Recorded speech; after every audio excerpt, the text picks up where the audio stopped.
అందరికి నమస్తే. నేను మీ Gopi. Welcome back to our channel. ఈరోజు మనతో వచ్చేసి ప్రముఖ నిర్మాత నటికుమార్ గారు ఉన్నారు. సార్ నమస్తే సార్. నమస్తే. సార్, ఆంధ్రప్రదేశ్లో రాజకీయాలు అయితే రసవత్తరంగా మారిపోతున్నాయి కూడా. ఇదే క్రమంలో నిన్న మేం సిద్ధం అనే ఒక బస్సు యాత్ర కూడా జగన్మోహన్ రెడ్డి గారు అయితే స్టార్ట్ చేయడం అయితే జరిగింది. అదే క్రమంలో మరలా పవన్ కళ్యాణ్ కూడా వారాహ యాత్ర స్టార్ట్ చేస్తున్నారు. అసలు ఎలా ఉండబోతుంది యాత్ర ఇద్దరి?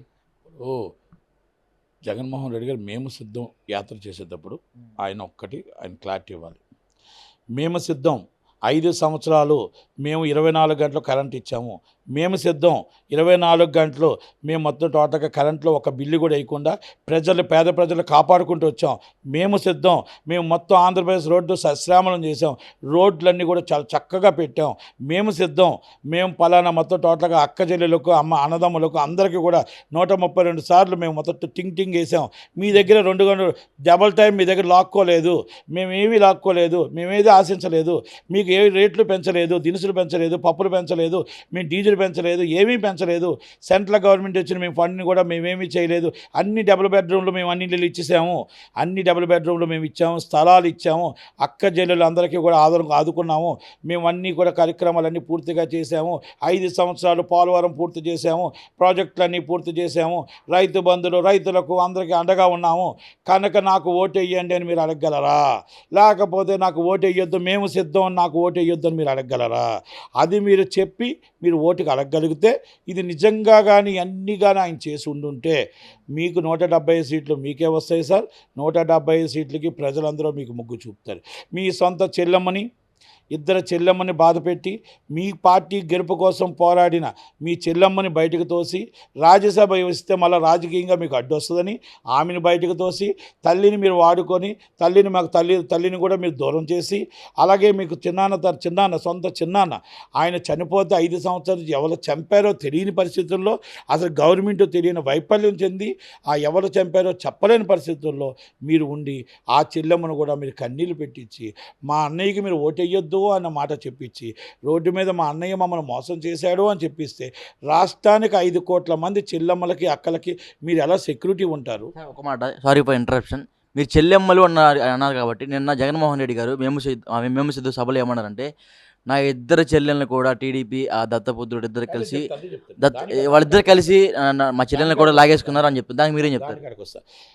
మీ చెల్లెమ్మ అది కాదు, నా ఆంధ్రప్రదేశ్లో ఉన్న చెల్లెమ్మలందరికీ కూడా మీరు ఏ రకంగా న్యాయం చేయగలుగుతారు, మాకు సెక్యూరిటీ ఎలాగివ్వగలుగుతారు అన్నారు.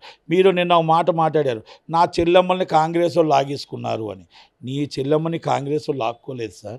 మీరు తోసేస్తే గతి లేని పరిస్థితి, గచ్చింతలు లేని పరిస్థితుల్లో రాజన్న రాజ్యం రావాలి అని కాంగ్రెస్ పార్టీకి ఆ చెల్లెమ్మ వెళ్తే, ఈ చెల్లెమ్మ వచ్చి సుప్రీంకోర్టు దాకా తెరవని తలుపు దగ్గర న్యాయం కోసం పోరాడుతూ నా తండ్రిని చంపిన వాళ్ళు ఎవరో అరెస్ట్ చేయాలని చెప్పి ఒక చెల్లెమ్మ తిరుగుతూ ఉంటే, అదే వివేకానంద రెడ్డి గారు 5 సంవత్సరాల నుంచి మీ పార్టీ కోసం మీకోసం కష్టపడి ఒక్క కోసం మాట కూడా మీరు చెప్పకుండా, ఏ రోజు కూడా ఆయన వర్ధంతి చేయకుండా, ఏ రోజు వర్ధంతికి రాకుండా, ఇప్పుడు పొద్దుటూరు సభలో మీరు వచ్చి మా చిన్నాన్ని చంపింది ఎవరో, మా చిన్నాన్ని చంపింది ఆలే ఉన్నారు, ఆలే తిరుగుతున్నారు అంటారు. మీరు వాళ్ళని మీ గవర్నమెంట్ ఉండడానికి ఎందుకు అరెస్ట్ చేయలేకపోయారు? ఎందుకు సిబిఐకి చెప్పలేకపోయారు? ఎందుకు రివీల్ చేయలేకపోయారు? వాళ్ళు సిబిఐ వారు వచ్చి మీ తాలూకోలే మీరు అని చెప్పేసి వాళ్ళు వచ్చి ఆల్రెడీ అభియోగం చేశారు. కనుక సుప్రీంకోర్టు ఆల్రెడీ ఆమె తెలంగాణలో కూడా ఆమె సునీతమ్మ గారు ఆమె కేసు కోసం ప్రయత్నం చేసినప్పుడు ఈ 5 సంవత్సరాలు ఇది నిజం, ఇదిగో వీళ్ళు చంపారు అని ఎందుకు మీరు చెప్పలేకపోయారు? 5 సంవత్సరాలు మా చిన్నాన్న చాలా గొప్పవాడు అని ఎందుకు చెప్పలేకపోయారు? మాకు తెలిసిన సమాచారం ప్రకారం పులివెందులంటే రాజన్న రాజ్యం, పులివెందులంటే రాజారెడ్డి గారి ఇలాకాలో 30 కిలోమీటర్ల దూరం దాకా బయటివాడు అడుగు పెడితే డేగ కన్నుతో ఎదురు చూసే ఈ పులివెందుల్లో బయటివాడు వచ్చి చంపాడంటే మీరు నమ్ముతున్నారా? అంటే మీకు అంత వీక్ అయిపోయారా? పులివెందులంటే వైఎస్ ఫ్యామిలీని కానీ ముట్టుకునే దమ్ము ధైర్యం ఎవరికైనా ఉందా? ఆ ధైర్యం మీకు లేకుండా వైఎస్ రాజశేఖర రెడ్డి గారి కొడుకుని, వైఎస్ రాజశేఖర రెడ్డి గారి తమ్ముడిని, రాజారెడ్డి గారి కొడుకుని దారుణంగా చంపారు అంటే ఆ చంపే పులివెందుల్లో చంపి బయటికి వెళ్ళే దమ్మున్న మగాడు ఉన్నాడా?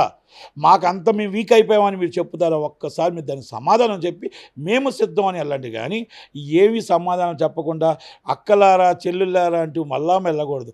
చెల్లికి మీరు అన్యాయం చేశారు. ఆంధ్రప్రదేశ్లో చెల్లెళ్ళకి మీరు న్యాయం చేస్తారని నమ్మకం లేదు.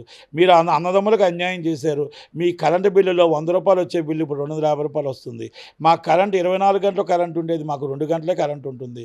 కరెంట్లో రైతులకు కరెంట్ లేక మీటర్లకు డబ్బులు కావాలి. లంచం ఎక్కడ అడిగినా లంచం, ఎక్కడ చేసినా లంచం. వాలంటీర్స్ని మీరు పెట్టారు. వాలంటీర్స్ వల్ల మీ వల్ల మాకేం లాభమేం లేదు. ఈ వాలంటీర్స్ పెట్టడం వల్ల మీరు వేసిన టింగ్ ఉదయం వేస్తే సాయంత్రం మా దగ్గర మళ్ళీ 3,000 వేస్తే ₹6,000 లాక్కుంటున్నారు. బియ్యం రేటు పెంచారు, పప్పుల రేటు పెంచారు, దినుసుల రేట్లు పెంచారు, పెట్రోల్ రేటు పెంచారు, అన్నీ పెంచారు. పెట్రోల్ రేటు సెంట్రల్ గవర్నమెంట్ అని మీరు అనకండి. సెంట్రల్ గవర్నమెంట్లో ఉన్నదానికి ఆల్రెడీ మీరు సుఖం ఏదైతే 35% తీసుకుంటున్నారు అది తగ్గించి కూడా మాకు ఇవ్వచ్చు కదా. మీరు ఎందుకు ఇవ్వట్లేదు? ఈరోజు మీరు కరోనా అప్పుడు మీరు చూశానంటున్నారు, ఆరోగ్యశ్రీ అంటున్నారు, ఇంకొకటి అంటున్నారు. మీరు మాకు 100% న్యాయం చేశారు. రాజధాని లేని రాష్ట్రం చేశారు. మీ రాజధాని ఏంటో మీరు చెప్పండి. 3 రాజధానులు 5 సంవత్సరాలు మీరు ఎందుకు చేయలేకపోయారు? 5 సంవత్సరాలు మీరు విశాఖపట్నం క్యాపిటల్గా ఎందుకు చేయలేకపోయారు? ఎందుకు పాలన నడపలేకపోయారు? ఈ రాజధాని తీసుకొచ్చి అక్కడ 10,000 కోట్ల రూపాయలు దాదాపు మన ప్రజల సొమ్మును తీసుకొచ్చి అక్కడ మొత్తం నిర్వీర్యం అయిపోయింది.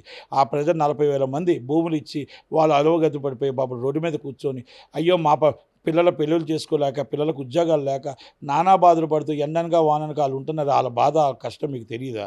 అలాంటి వ్యక్తులు ఆర్కే అన్న ఆయన వెళ్ళిపోతే ఆయన బతిమలాడుకొని ఆయనకి ఏమైనా ఇవ్వాల్సి ఉంటే బిల్సి మీరు ఇచ్చి అన్నీ ఇచ్చి మళ్ళీ తీసుకొచ్చి గెలిపించమని నువ్వే దిక్కు నువ్వే ధైర్యం అని తీసుకొచ్చి లోకేష్ గారిని మేము ఓడించలేము, మాకు చేత కాదు, మా వల్ల కాదు బాబోయ్ నువ్వే ఓడించని చెప్పి తీసుకొచ్చి ఒక ఆడపిల్లని లోకేష్ గారి మీద నించోబెట్టి దాదాపు ఎంత ఖర్చు పెడుతున్నారో మీకే తెలియదు. ఇది జగన్మోహన్ రెడ్డి గారు. ఇవన్నీ మీరు చెప్పగలిగి సమాధానం చెప్పగలిగి మీరు మేము సిద్ధం అని చెప్పండి.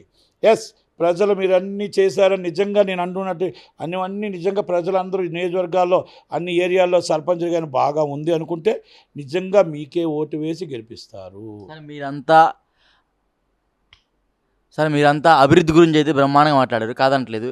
బట్ జగన్మోహన్ రెడ్డి గారు ఏమంటున్నారంటే ఒక్క జగన్ కొట్టడానికి BJP party, Janasena party, CPI, CPM ఇలా అన్ని పార్టీలు కలిసి పొత్తు పెట్టుకొని ఒక్క జగన్ కొట్టడానికి వస్తున్నారని సెంటిమెంట్గా వెళ్తున్నాడు. దానికి మీరేం చెప్తారు? ఏమండి లాస్ట్ టైము సెంటిమెంట్గా వచ్చాడు. అక్క ఒక్కసారి ఛాన్స్, చెల్లి ఒక్కసారి ఛాన్స్, ఈ రాజన్న బిడ్డకి ఛాన్స్ ఇవ్వు అని అడిగారు. ఇప్పుడు రాజన్న బిడ్డను చూసి జగన్మోహన్ రెడ్డి గారికి ఇవ్వు అని అడుగుతున్నాం. రాజన్ననే మర్చిపోయావు, ఆమె తల్లినే మర్చిపోయావు, చెల్లినే మర్చిపోయావు, ఇప్పుడు ప్రజలు కూడా మర్చిపోయారా అన్నయ్య అని అడుగుతున్నాం. జగనన్న మీరు అందరినీ మర్చిపోయారు కదా, మీకు మళ్ళా ఒక ఛాన్స్ ఇస్తే మాకేం చేస్తారు? మీరు గుంపులుగా వచ్చినా, గోవిందులుగా వచ్చినా, ఎవరొచ్చినా, మీకు ఏ పార్టీ నుంచి వచ్చినా, ఎక్కడొచ్చినా మీరు ఎన్డీఏలో ఉన్నారు, ఆయన ఎన్డీఏలో ఉన్నాడు. జగన్మోహన్ రెడ్డి గారు ఎన్డీఏలో లేరు. ఇండైరెక్ట్గా డైరెక్ట్గా ఎన్డీఏలో ఉన్నట్టే. విజయసాయి రెడ్డి గారు ఉంటే ఆయన కాదా, ఆయన ఉంటే ఈయన కాదా? ఆయన సపోర్ట్ చేసిన బీజేపీకి కాదా, లేకపోతే కాంగ్రెస్కి ఏమైనా సపోర్ట్ చేసి? ఇండియా కూటమిలో ఎప్పుడైనా వచ్చి జెండా పట్టుకున్నారా? ఆయన ఎప్పుడూ బీజేపీకే జెండా పట్టుకున్నారు. కనుక బీజేపీ జెండా పట్టుకొని బీజేపీతోనే ఉన్నారు కాబట్టి, బీజేపీతోనే ఆయన నడుస్తున్నాడు కాబట్టి, ఇది ఎన్డీఏలో గవర్నమెంట్లో చంద్రబాబు గారు ఉన్నారు కాబట్టి ఎన్డీఏ కొట్టుకుంటుంది. కాంగ్రెస్ పార్టీ, సిపిఐ, సిపిఎం కలిసి ఉన్నారు అంతే. వాళ్ళకి ఎన్ని సీట్లు వస్తాయో వాళ్ళు ప్రజలు అడుగుతున్నారు.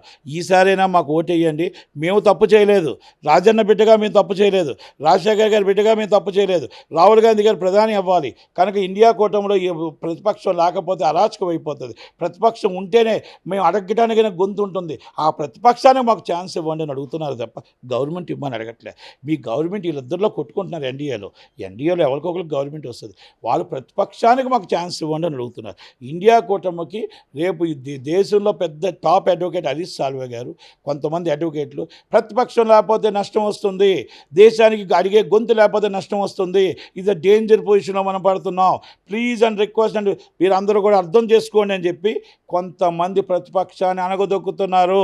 కనుక ప్రతిపక్షం లేకుండా అవ్వదు అన్న మాటకి హరీష్ సాల్వే గారు ప్రపంచంలో పెద్ద అడ్వకేట్, ఆయన కూడా చెప్పి ఒక 500 మందితో లెటర్లు రాశారు. ఇవన్నీ కూడా ప్రతిపక్షం ఉండాలి, అధికార పక్షం ఉండాలి, అధికార పక్షాన్ని ఎదురిస్తూనే ఉండాలి. అధికార పక్షంలో ప్రతిపక్షం లేకపోతే నష్టం. ఆ ప్రతిపక్షం లేకుండా చూస్తుంది జగన్మోహన్ రెడ్డి గారు, ఆ ప్రతిపక్షం లేకుండా చూస్తుంది నరేంద్ర మోడీ గారు. ప్రతిపక్షమే ఉండకూడదు, అందరినీ లోన్ వేసేయాలి, అందరినీ తిహార్ చేయాలంటారు, ఇంకొకటి చేయాలి, అందరినీ మోడీ గారిని వేస్తారు. ఎవరు మన పేరు కేజ్రీవాల్ గారిని వేస్తారు, మన హేమంత్ సోరెన్ గారు అందరినీ వేస్తారు. ఇంకా దొరుకుతూ అందరినీ సిద్ధం చూస్తున్నారు. ప్రతిపక్షాన్ని జైల్లో ఉంటే అడిగేది ఎవరు? నేను ఆ రోజు కూడా చంద్రబాబు గారు సపోర్ట్ చేస్తుంది. సార్ మీరు ప్రతిపక్షంలో ప్రజల పక్షాన్ని ఉండాలి, ప్రజలతో ఉండాలి, మీరు జైల్లో ఉండకూడదు, ప్రజల్ని ప్రతిపక్షంగా ఎదుర్కొంటే ఉండాలి, ప్రజల తరపున మీ గొంతుకు వినిపించాలనేది మా సపోర్ట్ మేము చంద్రబాబు గారికి చేసాం తప్ప చంద్రబాబు గారి ప్రేమతోనో చంద్రబాబు అరెస్ట్ చేయడం తప్పు, మీరు ప్రతిపక్షం లేకుండా గొంతు నొక్కుతారనేది తప్పు అనేది మాట చెప్పాం. ఆ రోజు ఈరోజు నేను అదే మాటకి నిలబడి ఉంటాను, అదే మాట కట్టుబడి ఉంటాను.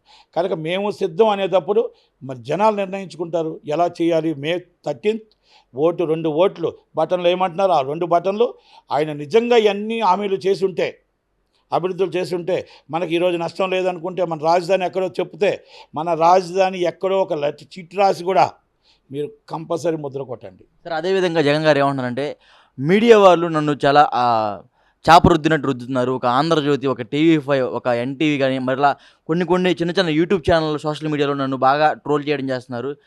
వీరందరూ కలిసి నన్ను ఒక్కనే చేస్తున్నారు అంటున్నారు. దానికి 90% ఛానళ్ళు ఆయనవే ఉన్నాయి. సజ్జల రామకృష్ణారెడ్డి గారు, సజ్జల భార్గవరెడ్డి గారు యూట్యూబ్ ఛానల్ నుంచి మొత్తం ఆయనే మొత్తం మెయింటైన్ చేస్తుంది. ఇక ఎవరో 2-3 ఛానల్ అటు సపోర్ట్ ఉండొచ్చు, లేకపోయి ఉండొచ్చు. ఎవరిష్టం వాళ్ళది. ఒక్కొక్కరు ఒక్కొక్క అభిప్రాయం. స్వేచ్ఛ అంటారు, రాజ్యాంగంలో స్వేచ్ఛ ఉంది, మాట్లాడే స్వేచ్ఛ ఉంది. కనుక ఒక్కొక్కరు ఒక్కొక్క విధంగా రాస్తారు. ఇప్పుడు ఈ విధంగా ఇంకొకరు రాస్తారు, ఇంకో విధంగా రాస్తారు. పేపర్ స్వేచ్ఛని హరించలేము, కనుక అందుకని ఛానల్ స్వేచ్ఛని హరించలేము. కనుక అందుకని సరే ఎవరికి ఇష్టం వాళ్ళు రాస్తారు. దాన్ని మీరు అన్ని ఛానళ్ళు మొత్తం ఇష్టం వచ్చేట్టు బూతులు తిడుతున్నారు, మా అడ్డమాల తిట్లు తిడుతున్నారు, కిందన కొత్త దరిద్రంగా కామెంట్స్ పెట్టిస్తున్నారు. మొత్తం టోటల్గా మీరు నేర్పించినవే కదా ఇవన్నీ. కనుక మే 13th ఎవరు వస్తారు ఏంటి, సోషల్ మీడియాలో ఏంటి అనేది అన్నీ చూద్దాం. వెయిటింగ్. Thank you sir.